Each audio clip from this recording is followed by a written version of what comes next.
Students వినండి. ఇంతకుముందు క్లాస్లో పుష్పించే మొక్కల్లో లైంగిక ప్రత్యుత్పత్తి, ఆ పుష్పించే మొక్కల్లో లైంగిక ప్రత్యుత్పత్తిలో మనం ఆ పుష్పంలో ఉండే పురుష ప్రత్యుత్పత్తి నిర్మాణాలు, స్త్రీ ప్రత్యుత్పత్తి నిర్మాణాలు, తర్వాత సూక్ష్మ సిద్ధ బీజ జననం, తర్వాత స్థూల సిద్ధ బీజాల గురించి నేర్చుకున్నాం. అయితే తర్వాత ఇప్పుడు స్థూల సిద్ధ బీజ జననం, స్థూల సిద్ధ బీజ జననం. సో స్థూల సిద్ధ బీజాలు ఎక్కడి నుంచి ఉత్పత్తి అవుతాయి? మీకు ఇంతకుముందు క్లాస్లో చెప్పాను నేను. స్థూల సిద్ధ బీజాలు స్త్రీ పురుష ప్రత్యుత్పత్తి నిర్మాణమైన ఎక్కడి నుంచి? అండం నుంచి. స్త్రీ ప్రత్యుత్పత్తి నిర్మాణమైన అండకోశంలో స్థూల సిద్ధ బీజ మాతృకణాలు క్షయకరణ విభజన చెందడం వల్ల స్థూల సిద్ధ బీజాలు ఉత్పత్తి అవుతాయి. స్థూల సిద్ధ బీజ మాతృకణాలు క్షయకరణ విభజన చెందడం వల్ల స్థూల సిద్ధ బీజాలు ఉత్పత్తి అవుతాయి. సో అలా స్థూల సిద్ధ బీజ మాతృకణాల క్షయకరణ విభజన వల్ల స్థూల సిద్ధ బీజాలు ఏర్పడే ప్రక్రియనే స్థూల సిద్ధ బీజ జననం అంటారు. స్థూల సిద్ధ బీజ జననం అంటే స్థూల సిద్ధ బీజ మాతృకణాలు క్షయకరణ విభజన చెందడం వల్ల స్థూల సిద్ధ బీజాలు ఏర్పడే ప్రక్రియను లేదా విధానాన్నే స్థూల సిద్ధ బీజ జననం అంటారు.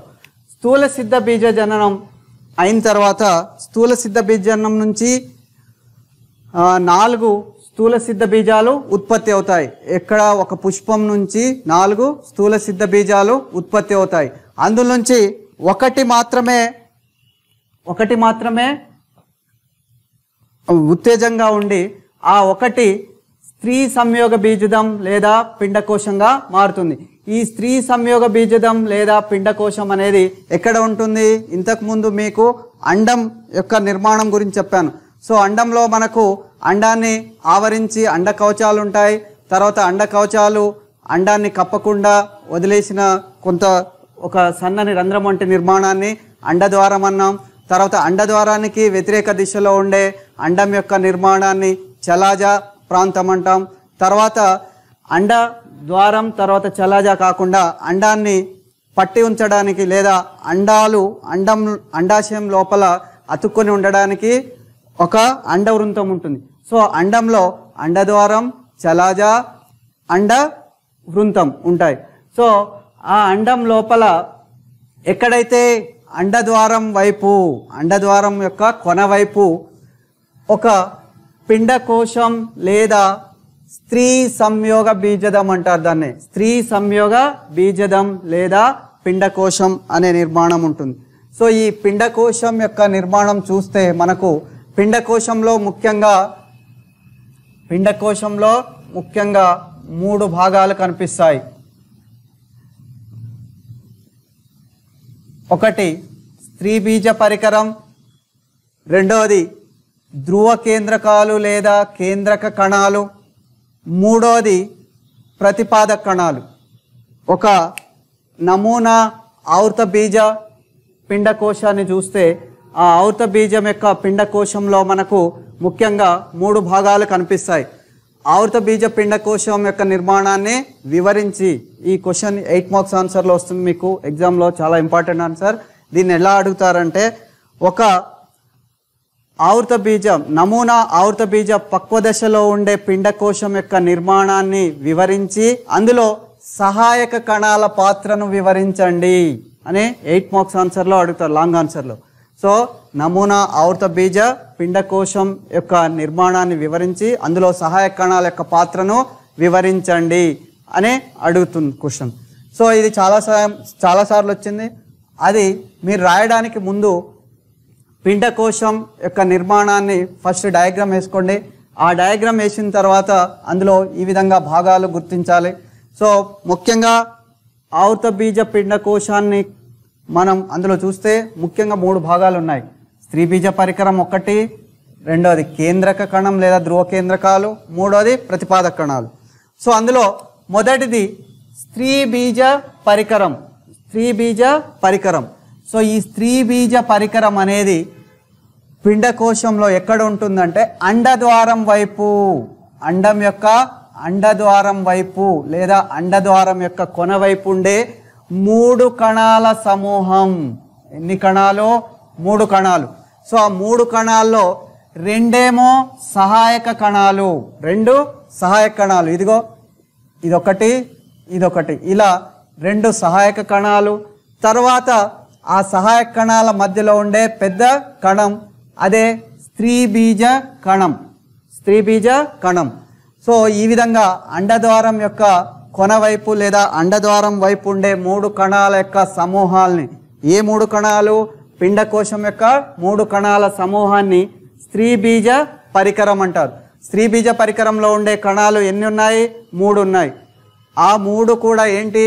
2 సహాయక కణాలు, 2 సహాయక కణాలు, 1 స్త్రీ బీజ కణం. ఈ 3 కణాల సమూహాన్ని స్త్రీ బీజ పరికరం అంటారు. అక్కడ వరకు అర్థమైంది కదా? స్త్రీ బీజ పరికరంలో 3 కణాలు ఉంటాయి, 2 సహాయక కణాలు, 1 స్త్రీ బీజ కణం. ఆ సహాయక కణాల పైన చేతి వేళ్లను పోలిన, ఇదిగో ఇక్కడ చేతి వేళ్ల వంటి నిర్మాణం. ఎలా అంటే ఇలా చేతి వేళ్లను పోలిన నిర్మాణాలు లేదా ప్రత్యేకమైన మందాలు ఉంటాయి. సహాయక కణాల పైన చేతి వేళ్లను పోలిన ప్రత్యేకమైన మందాలను కలిగి కణాలు ఉంటాయి. వాటినే పిలిఫామ్ పరికరం అంటారు. అటువంటి కణాలను పిలిఫామ్ పరికరం అంటారు. సో సహాయక కణాల పైన చేతి వేళ్లను పోలిన ప్రత్యేకమైన మందాల కణాలు ఉంటాయి. వాటినే పిలిఫామ్ పరికరం అంటారు. అయితే ఈ సహాయక కణాల పైన ఉండే పిలిఫామ్ పరికరం ఎందుకు ఉపయోగపడుతుంది పిండకోశానికి అంటే, సహాయక కణాల పైన ఉండే ఈ ప్రత్యేకమైన కణాలు పిలిఫామ్ పరికరాలు పరాగనాళం, ఎప్పుడైతే కీలాగ్రం పైన పరాగ రేణువులు మొలకెత్తి పరాగనాళం విడుదలవుతుంది, ఆ పరాగనాళం కీలం గుండా అండాశయానికి చేరుతుంది. అండాశయంలో ఏమున్నాయి? అండాలు. సో ఆ అండం లోపల పిండకోశం ఉంటుంది. సో అండానికి చేరి ఏది? పరాగనాళం అండకోశం ద్వారా లేదా అండద్వారం గుండా పిండకోశంలోనికి ప్రవేశించడానికి పిలిఫామ్ పరికరాలు దిశను లేదా దారిని చూపించడానికి లేదా త్రోవ దారి చూపించడానికి పిలిఫామ్ పరికరం కణాలు తోడ్పడతాయి. సహాయక కణాల పైన ఉండే ప్రత్యేకమైన పిలిఫామ్ పరికరం కణాలు ఎందుకు ఉపయోగపడతాయి అంటే, పరాగనాళం ఈ పిండకోశంలోనికి ప్రవేశించడానికి పిలిఫామ్ పరికరం కణాలు దారిని చూపిస్తాయి లేదా దిశను చూపిస్తాయి. అది స్త్రీ బీజ పరికరం సంబంధించిన వివరణ. సో స్త్రీ బీజ పరికరంలో 3 కణాలు ఉంటాయి. సహాయక కణాలు 2, 1 స్త్రీ బీజ కణం.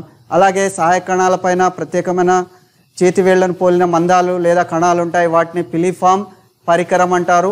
ఈ పిలిఫామ్ పరికరం కణాలు ఎందుకు ఉపయోగపడతాయి అంటే, పరాగనాళం పిండకోశంలోకి లేదా అండంలోనికి ప్రవేశించడానికి దారిని లేదా దిశను చూపించడానికి సహాయక కణాలు తోడ్పడతాయి. తర్వాత రెండవ భాగం అండద్వారం, తర్వాత చలాజ ప్రాంతం. ఇది అండద్వారం ప్రాంతం, ఇది చలాజ ప్రాంతం. సో అండద్వారానికి చలాజ ప్రాంతానికి మధ్య లేదా స్త్రీ బీజ పరికరానికి ప్రతిపాద కణాలకు మధ్య ఉండే 2 పెద్ద కణాలు ఉంటాయి. వాటిని ధ్రువ కేంద్రకాలు లేదా కేంద్రక కణం అంటారు. సో స్త్రీ బీజ పరికరం ఎటువైపు ఉంటుంది? పిండకోశానికి అండద్వారం వైపు. తర్వాత ప్రతిపాదక కణాలు ఎక్కడుంటాయి? ఇది చలాజ ప్రాంతం. గుర్తుంచుకోండి, అండద్వారం వైపు ఉండే 3 కణాల సమూహాన్ని స్త్రీ బీజ పరికరం అంటారు.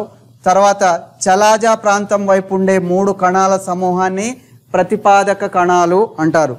ఈ స్త్రీ బీజ పరికరానికి తర్వాత ప్రతిపాదక కణాలకు మధ్య ఉండే 2 పెద్ద కణాలను లేదా కేంద్రకాలను కేంద్రక కణం లేదా ధ్రువ కేంద్రకాలు అంటారు. తర్వాత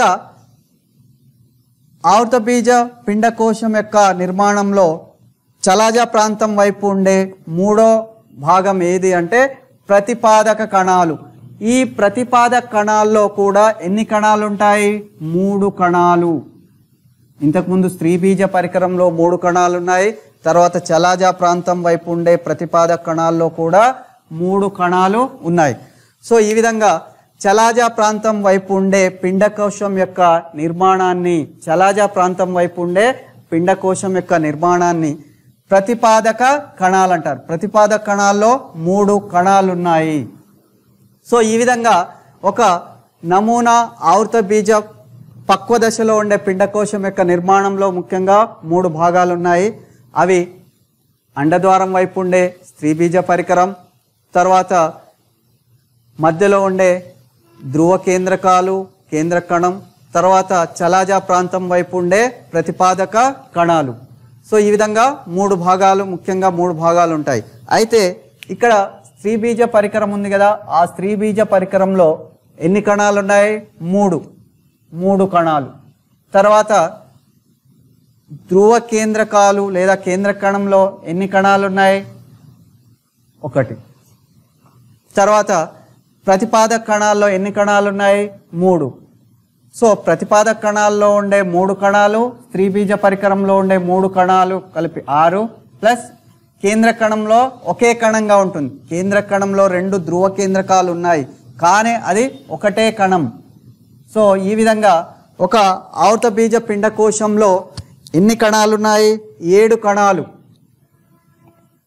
7 కణాలు, 8 కేంద్రకాలు ఉంటాయి. 8 కేంద్రకాలు, 7 కణాలు, 8 కేంద్రకాలు ఉంటాయి. ఒక ఆవృత బీజ పిండకోశం యొక్క నిర్మాణం చూస్తే అందులో మనకు 7 కణాలు ఉన్నాయి, 8 కేంద్రకాలు. 8 అంటే ఎలా? ఇదిగో సహాయక కణాల్లో 2, తర్వాత స్త్రీ బీజ కణము 1, ఎన్ని? 3. సో స్త్రీ బీజ పరికరంలో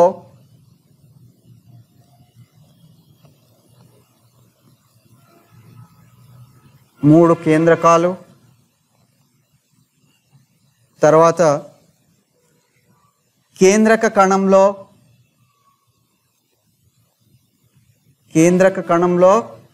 2 కేంద్రకాలు, తర్వాత ప్రతిపాదక కణాల్లో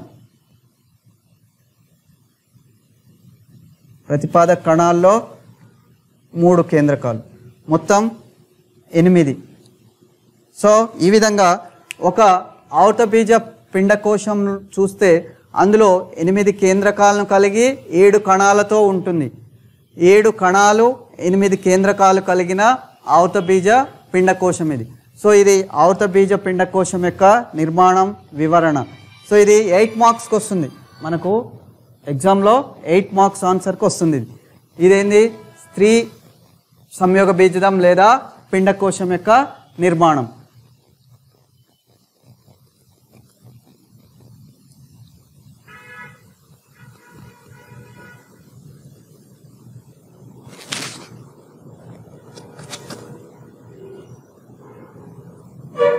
తర్వాత పరాగ సంపర్కం, మొక్కల్లో జరిగే పరాగ సంపర్కం. ఇదే చాప్టర్లో అది కూడా 8 మార్క్స్ ఆన్సర్లో అడిగే క్వశ్చన్స్. పరాగ సంపర్కం. సో పరాగ సంపర్కం అంటే మీకు ఇంతకుముందు చెప్పాను నేను. పరాగ సంపర్కం అంటే ఏంటంటే పుష్పంలో ఉండే పరాగ రేణువులు అదే పుష్పంలోని కీలాగ్రాన్ని కావచ్చు, లేదా అదే మొక్క పైన ఉండే వేరే పుష్పంలోని కీలాగ్రాన్ని, లేదా వేరే మొక్క పైన ఉండే వేరే పుష్పంలోని కీలాగ్రానికి చేరడం. సో ఈ విధంగా పరాగ రేణువులు పుష్పంలోని కీలాగ్రాన్ని చేరడాన్నే పరాగ సంపర్కం అంటారు. పరాగ సంపర్కం.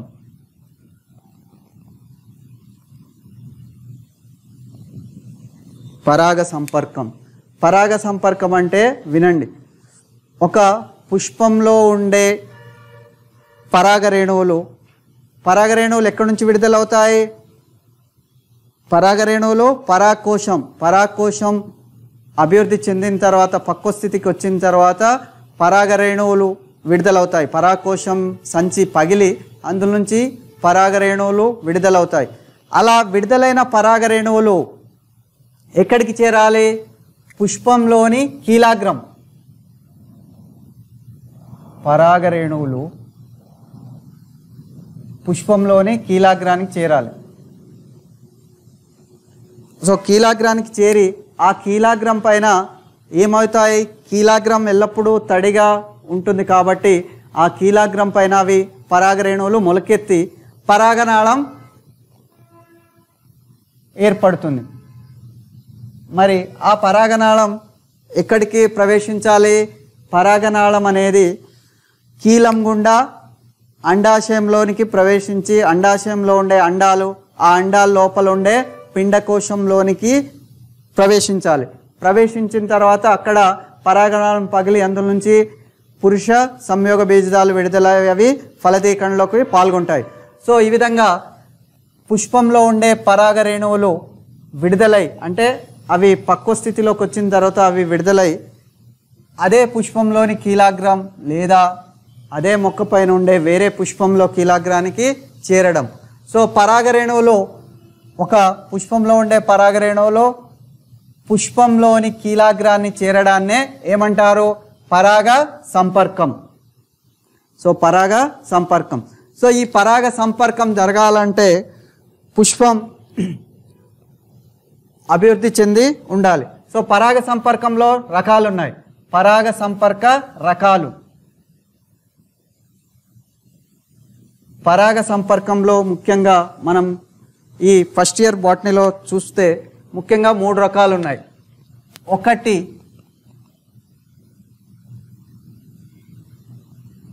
ఆత్మ పరాగ సంపర్కం. ఆత్మ పరాగ సంపర్కం లేదా దీన్నే ఆత్మ ఫలదీకరణం అని కూడా అంటారు.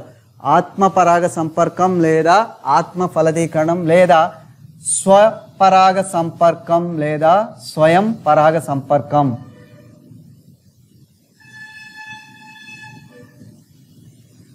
తర్వాత రెండవది ఏకవృక్ష పరపరాగ సంపర్కం. ఏకవృక్ష పరపరాగ సంపర్కం. మూడోది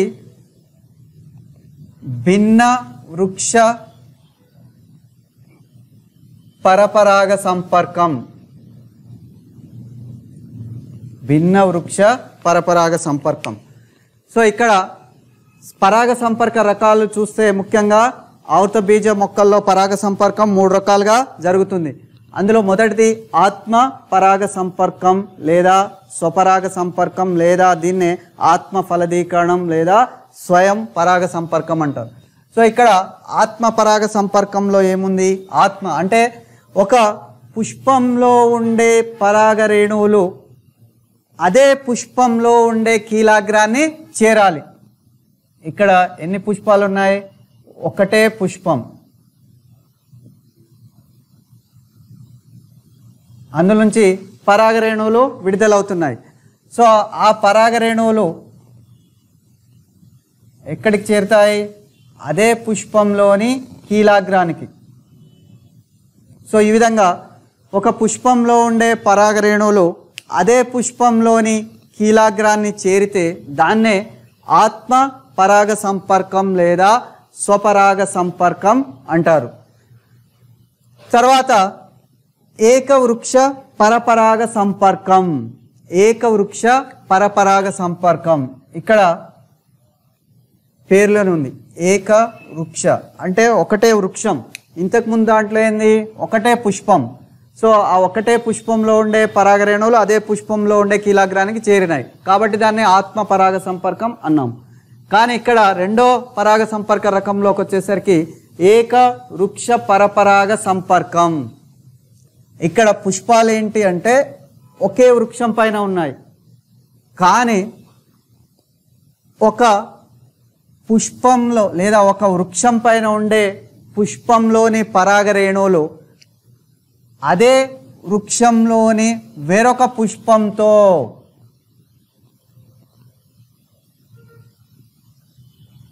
వేరొక పుష్పం యొక్క కీలాగ్రం.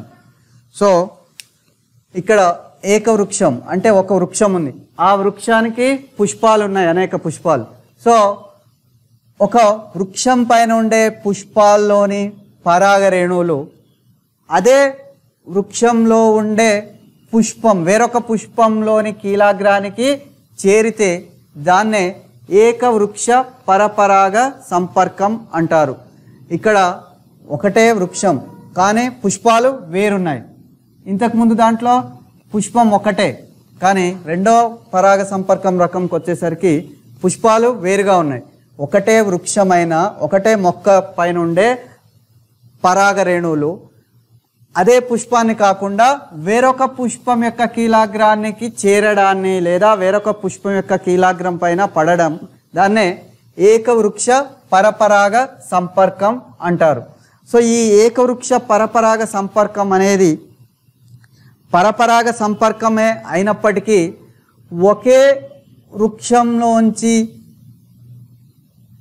ఒకే వృక్షం యొక్క పరాగరేణువులు అదే వృక్షం యొక్క కీలాగ్రం అదే వృక్షం యొక్క పుష్పంలోని కీలాగ్రం పైన పడుతున్నాయి. కాబట్టి ఇది కూడా ఒక రకమైన ఆత్మ పరాగ సంపర్కానికి సంబంధించింది. అంటే జన్యుపరంగా ఇది కూడా ఆత్మ పరపరాగ సంపర్కం వంటిదే లేదా స్వపరాగ సంపర్కం వంటిదే. మూడోది భిన్న వృక్ష పరపరాగ సంపర్కం. భిన్న వృక్ష పరపరాగ సంపర్కం. సో ఈ భిన్న వృక్ష పరపరాగ సంపర్కం చూస్తే పేరులోనే ఉంది భిన్న వృక్ష, పైన దాంట్లో ఏకవృక్ష. సో మూడో రకమైన పరాగ సంపర్కం భిన్న వృక్ష పరాగ సంపర్కం. సో ఇక్కడ ఒక వృక్షం పైన ఉండే పుష్పంలోని పరాగరేణువులు వేరొక వృక్షం యొక్క లేదా వేరొక మొక్క యొక్క వేరొక వృక్షం కీలాగ్రం. సో ఇక్కడ భిన్న వృక్ష అంటే రెండు వేరే వృక్షాలకు అంటే అదే జాతికి చెందిన రెండు వేరువేరు మొక్కలు. సో భిన్న వృక్షాల పైన అంటే రెండు ఒక పుష్పంలో ఒక మొక్క పైన ఉండే పుష్పంలోని పరాగరేణువులు వేరొక మొక్కలో ఉండే పుష్పం యొక్క కీలాగ్రాన్ని చేరడాన్ని భిన్న వృక్ష పరపరాగ సంపర్కం అంటారు. సో ఈ భిన్న వృక్ష పరపరాగ సంపర్కం అనేది నిజమైన పరపరాగ సంపర్కానికి జన్యు లక్షణానికి సంబంధించింది. సో ఈ భిన్న వృక్ష పరపరాగ సంపర్కంలో మాత్రమే జన్యు లక్షణాల యొక్క తేడా అనేది ఉంటుంది. అంటే జన్యు లక్షణాల యొక్క ఒక జాతి ఇక్కడ ఒక జాతి పుష్పం తర్వాత ఇంకో జాతి పుష్పం యొక్క కీలాగ్రాన్ని చేరుతున్నాయి కాబట్టి ఇక్కడ జన్యు లక్షణాల యొక్క భేదం అనేది కనిపిస్తుంది. కాబట్టి ఇది మాత్రమే నిజమైన పరపరాగ సంపర్కం. సో పరపరాగ సంపర్కం యొక్క రకాలు 8 మార్క్స్ ఆన్సర్లో అడుగుతారు. పరపరాగ సంపర్కం యొక్క రకాల్లో ముఖ్యంగా 3 రకాలు ఉన్నాయి. ఆత్మపరాగ సంపర్కం లేదా స్వపరాగ సంపర్కం, తర్వాత ఏకవృక్ష పరపరాగ సంపర్కం, తర్వాత భిన్న వృక్ష పరపరాగ సంపర్కం. ఈ విధంగా 3 రకాల పరపరాగ సంపర్కాలు ఉన్నాయి. తర్వాత పరపరాగ సంపర్క సహకారులు అంటే పరపరాగ సంపర్కం జరగడానికి తోడ్పడే జీవులు. సో పరపరాగ సంపర్కం జరగాలంటే వివిధ రకాల జీవులు తోడ్పడాలి. సో పరాగ సంపర్క సహకారులు.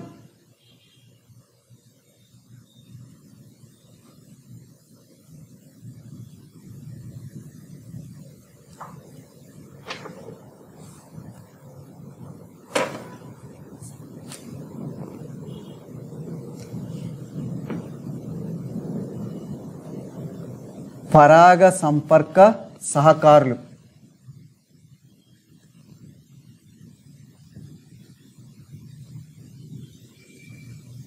పరాగ సంపర్క సహకారులు.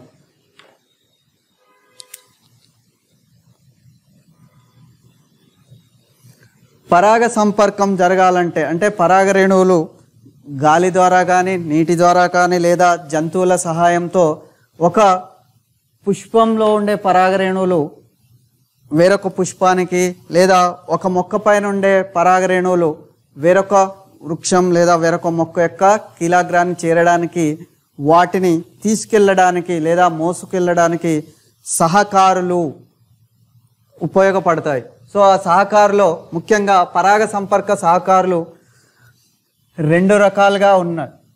పరాగ సంపర్క సహకారులు నిర్జీవ పరాగ సంపర్క సహకారులు, తర్వాత జీవ పరాగ సంపర్క సహకారులు. సో పరపరాగ సంపర్కం జరగాలంటే నిర్జీవ సహకారులు ఉపయోగపడతాయి, తర్వాత జీవ సహకారులు కూడా తోడ్పడతాయి. సో ఇక్కడ నిర్జీవ సహకారులు పరాగ సంపర్కం జరగడానికి తోడ్పడే నిర్జీవ సహకారులు ఒకటి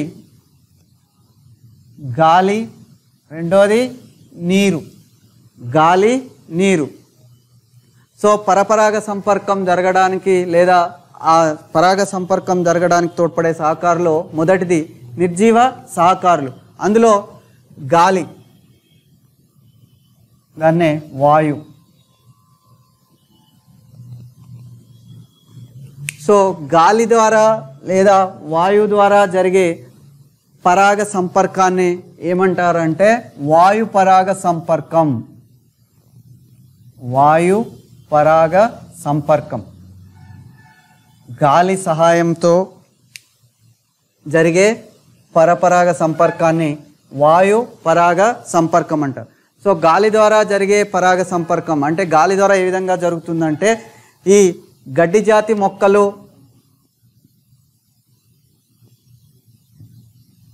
తర్వాత మొక్కజొన్న, వరి వంటి మొక్కల్లో పుష్పాలు చాలా చిన్నవిగా ఉండి వాటి యొక్క పరాగరేణువులు చాలా తేలికగా ఉంటాయి. తర్వాత ఈ పరాగరేణువులు ఏ విధంగా ఉంటాయంటే తేలికగా, అంటే బరువు తక్కువగా ఉండడం, తర్వాత అవి తడి లేకుండా, తేమ లేకుండా తేలికగా ఉంటాయి.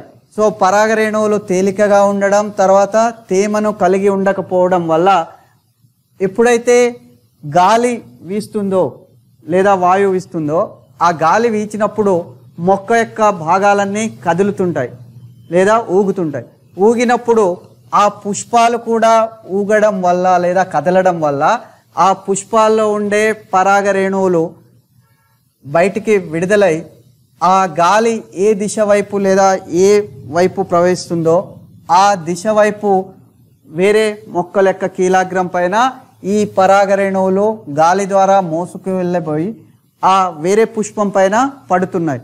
సో అలా వాయు పరాగ సంపర్కం ద్వారా జరిగే పుష్పాల్లో ఉదాహరణకు గడ్డి జాతి మొక్కల్లోనూ, తర్వాత మొక్కజొన్న, వరి వంటి మొక్కల్లో పుష్పాల్లో ఉండే పరాగరేణువులు చాలా తేలికగా ఉంటాయి, తర్వాత తక్కువ బరువు కలిగి ఉండి, తర్వాత తేమ లేకుండా, తడి లేకుండా ఉండడం వల్ల ఎప్పుడైతే గాలి వీస్తుందో ఆ గాలి ప్రవహించడం వల్ల ఆ గాలి ద్వారా ఈ పరాగరేణువులు తేలికగా, బరువు తక్కువగా ఉండడం వల్ల అవి ప్రయాణించి అవి గాలి ఏ దిశ వైపు ప్రవహిస్తుందో ఆ దిశలో ఉండే మొక్కల పైన ఆ పరాగరేణువులు వాటి యొక్క కీలాగ్రం పైన వెదజల్లబడడం లేదా చల్లబడతాయి.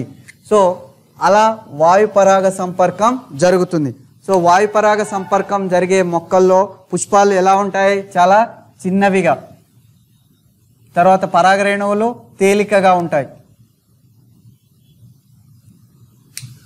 సో గడ్డి జాతి మొక్కల్లో జరుగుతుంది. తర్వాత మొక్కజొన్న, వరి. సో ఉదాహరణకు మొక్కజొన్న కంకి ఉంది. ఆ కంకి బయటి వైపు వెంట్రుకల వంటి పొడవుగా ఉండే నిర్మాణాలు ఉంటాయి. అవి ఏంటంటే కీలం, తర్వాత కీలాగ్రం. మొక్కజొన్న కంకుల్లో బయటికి వేలాడుతూ పొడవైన వెంట్రుకల వంటి నిర్మాణాలు ఉంటాయి. వాటిని కీలం, కీలాగ్రం అంట.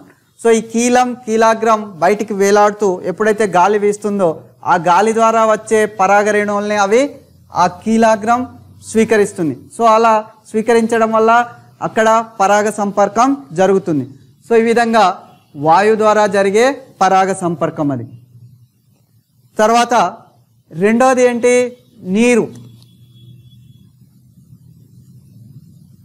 నీరు. సో నీటి ద్వారా జరిగే పరపరాగ సంపర్కాన్ని జల పరాగ సంపర్కం అంటారు. జల పరాగ సంపర్కం, జల పరాగ సంపర్కం. సో నీటి ద్వారా ఏ విధంగా జరుగుతుంది? నీటిలో నివసించే మొక్కలైన వ్యాలిస్నేరియా,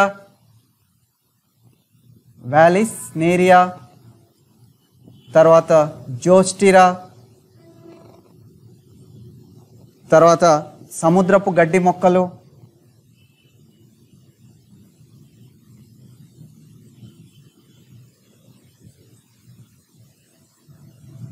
సముద్రంలో ఉండే గడ్డి జాతి మొక్కలు. సో వ్యాలిస్నేరియా, జోస్టిరా, సముద్రపు గడ్డి మొక్కలు, తర్వాత తామర, వీటిలో జలపరాగ సంపర్కం జరుగుతుంది. జలపరాగ సంపర్కం అంటే చెప్పాను ఆల్రెడీ మీకు. సో నీటి ద్వారా జరిగే పరపరాగ సంపర్కాన్ని జలపరాగ సంపర్కం అంటారు. సో ఈ జలపరాగ సంపర్కంలో మళ్ళీ 2 రకాలు ఉన్నాయి.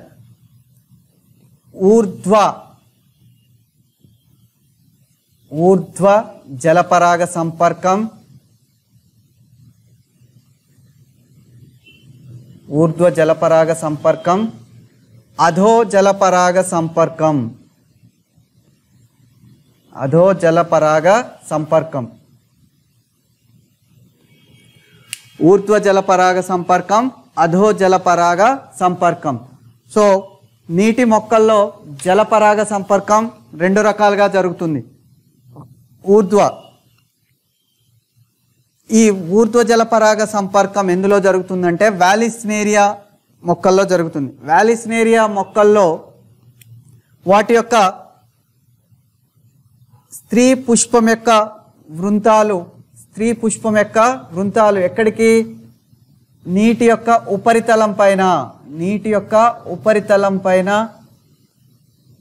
సో వ్యాలిస్నేరియా మొక్కల్లో స్త్రీ ప్రత్యుత్పత్తి నిర్మాణాలైన కీలాలు లేదా ఈ కీలాగ్రం ఉపరితలం పైన వస్తుంది, నీటి యొక్క ఉపరితలం పైన వస్తుంది. అలాగే ఈ వ్యాలిస్నేరియాలో పరాగరేణువులు కూడా నీటి యొక్క అడుగు నుంచి విడుదలై ఉపరితలం పైనుంచి ఈ ఉపరితలం పైన స్త్రీ ప్రత్యుత్పత్తి నిర్మాణాలు కీలాగ్రం ఉండడం వల్ల ఆ కీలాగ్రం ఎప్పుడైతే ఈ లోపల నుంచి ఉన్న అంటే అడుగు భాగం నుంచి పరాగరేణువులు విడుదలవుతాయో ఆ పరాగరేణువులు నీటి యొక్క ఉపరితలం పైకి రావడం వల్ల నీటి ఉపరితలం పైన ఈ వ్యాలిస్నేరియా యొక్క కీలాగ్రం ఉంది. ఆ కీలాగ్రం ఏం చేస్తుంది? పరిపక్వంకి వచ్చిన తర్వాత పరాగరేణువుల్ని స్వీకరించుకొని పరాగ సంపర్కం జరుగుతుంది. సో ఆ విధంగా వ్యాలిస్నేరియా మొక్కల్లో పుష్పం యొక్క కీలాగ్రం నీటి ఉపరితలం పైన ఉంటుంది. ఆ నీటి ఉపరితలం పైన కీలాగ్రం ఉండడం వల్ల ఎప్పుడైతే పరాగరేణువులు నీటి యొక్క లోపలి భాగం నుంచి పరాగరేణువులు లేదా అడుగు భాగం నుంచి పరాగరేణువులు ఉపరితలం పైన వస్తాయో ఆ నీటి ద్వారా ప్రవహిస్తున్నప్పుడు ఆ నీటి ఉపరితలం పైన ఉండే కీలాగ్రం ఆ పరాగరేణువులను స్వీకరించి పరపరాగ సంపర్కం జరుగుతుంది. సో అటువంటి పరపరాగ సంపర్కాన్ని అధో జలపరాగ సంపర్కం, ఊర్ధ్వ జలపరాగ సంపర్కం అంటారు. సో వ్యాలిస్నేరియాలో ఊర్ధ్వ జలపరాగ సంపర్కం జరుగుతుంది. సో ఊర్ధ్వ జలపరాగ సంపర్కం అంటే నీటి యొక్క ఉపరితలం పైన పరాగ సంపర్కం జరిగే విధానాన్నే ఊర్ధ్వ జలపరాగ సంపర్కం అంటారు. గుర్తుంచుకోండి, ఊర్ధ్వ జలపరాగ సంపర్కం వ్యాలిస్నేరియా మొక్కల్లో జరుగుతుంది. తర్వాత రెండో జలపరాగ సంపర్కం ఏది అంటే అధో జలపరాగ సంపర్కం. అధో అంటే అడుగు భాగంలో లేదా నీటి యొక్క లోపల. సో ఈ జోస్టిరా మొక్కల్లో, జోస్టిరా జాతికి చెందిన మొక్కల్లో కీలాగ్రం స్ప్రింగ్ లాగా లేదా చాలా పొడవైన వృంతం లాగా లేదా పొడవైన స్ప్రింగ్ లాగా ఉంటుంది. ఆ జోస్టిరా మొక్కలు నీటిలో మునిగి ఉండి వాటి యొక్క కీలాగ్రం ఏమో పొడవైన వృంతంలాగా ఉంటుంది, అవలంబితంగా ఉంటుంది. అయితే ఎప్పుడైతే పరాగరేణువులు నీటి లోపల విడుదలవుతాయో ఆ విడుదలైన పరాగరేణువులను ఈ పొడవైన వృంతం కలిగిన కీలాగ్రం స్వీకరించుకునే పరపరాగ సంపర్కం జరుగుతుంది. సో ఆ విధంగా నీటి యొక్క అడుగు భాగంలో లేదా నీటి యొక్క లోపలి తలంలో జరిగే పరపరాగ సంపర్కాన్ని అధోజల పరాగ సంపర్కం అంటారు. దానికి ఉదాహరణ జోస్టిరా. సో జోస్టిరాలో జరిగే పరపరాగ సంపర్కం అధోజల పరపరాగ సంపర్కం. సో జలపరాగ సంపర్కంలో 2 రకాలు ఉన్నాయి. జలపరాగ సంపర్కం అంటే నీటి ద్వారా జరిగే పరపరాగ సంపర్కాన్ని జల పరాగ సంపర్కం అంటారు. సో ఆ జలపరాగ సంపర్కంలో 2 రకాలు ఉన్నాయి.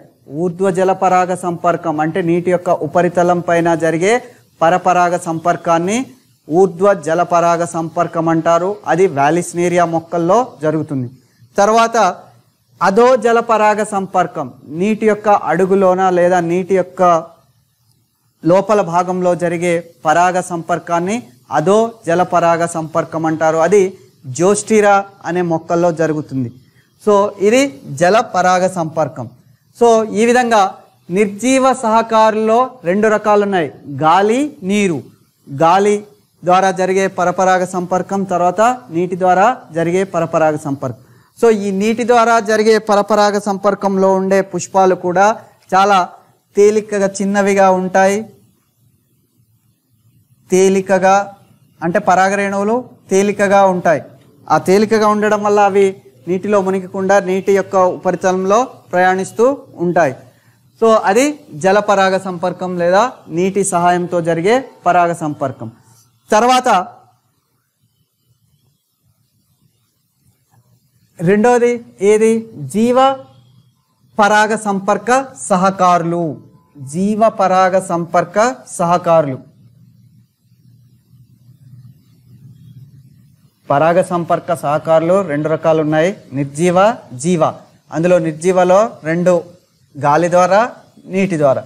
తర్వాత జీవ సహకారులు వివిధ రకాల జీవుల ద్వారా అంటే జీవం ఉండే వాటి ద్వారా. సో ఆ జీవ సహకారులో జీవ సహకారులు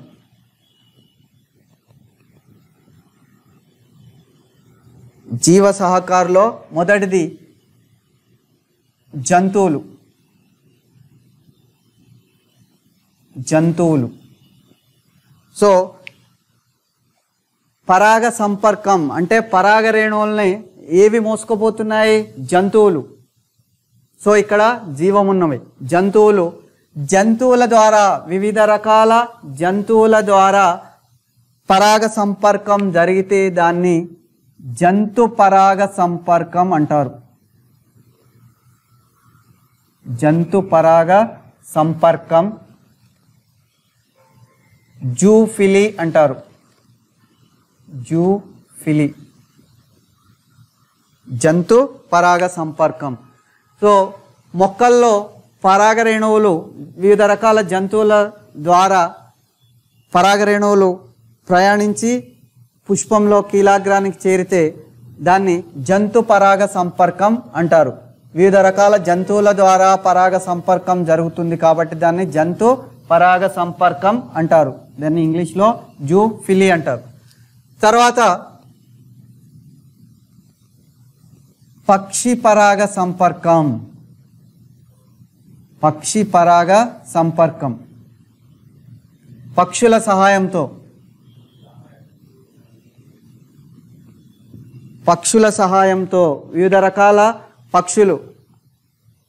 సో పక్షుల ద్వారా పరాగ సంపర్కం జరిగితే దాన్ని పక్షి పరాగ సంపర్కం అంటారు. దాన్నే ఆర్నితోఫిలి అంటారు. ఆర్నితోఫిలి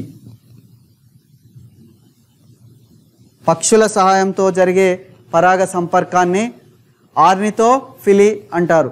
సో పక్షుల ద్వారా అంటే పక్షులు ఒక పుష్పం పైన వాలినప్పుడు ఆ పక్షుల యొక్క రెక్కలకు లేదా పక్షి యొక్క దేహానికి పరాగ రేణువులు అంటుకొని అదే పక్షి మరొక పుష్పం పైన వాలినప్పుడు ఆ పుష్పం యొక్క కీలాగ్రం పైన ఇక్కడ నుంచి చేరిన పరాగ రేణువులు వేరే పుష్పం యొక్క కీలాగ్రానికి చేరుతాయి. సో ఆ విధంగా పక్షులు పరాగ సంపర్కాన్ని తోడ్పడితే దాన్ని పక్షి పరాగ సంపర్కం అంటారు, ఆర్నిథోఫిలీ.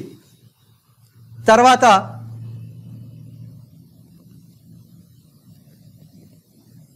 పాముల ద్వారా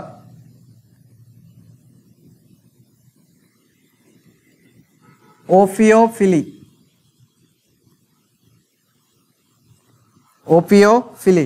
సో వివిధ రకాల పాములు, తర్వాత సరీసృపాలు, తర్వాత తొండలు, బల్లుల ద్వారా పరాగ సంపర్కం జరిగితే దాన్ని అటువంటి పరాగ సంపర్కాన్ని ఓపియోఫిలీ అంటారు. తర్వాత గబ్బిలాల ద్వారా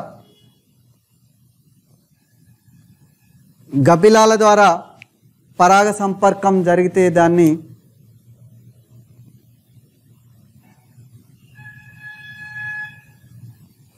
గబ్బిలాల ద్వారా పరాగ సంపర్కం జరిగితే దాన్ని కీరోప్టెరిఫిలీ అంటారు. కీరోప్టెరిఫిలీ. గబ్బిలాల సహాయంతో జరిగే పరాగ సంపర్కాన్ని కీరోప్టెరిఫిలీ అంటారు. తర్వాత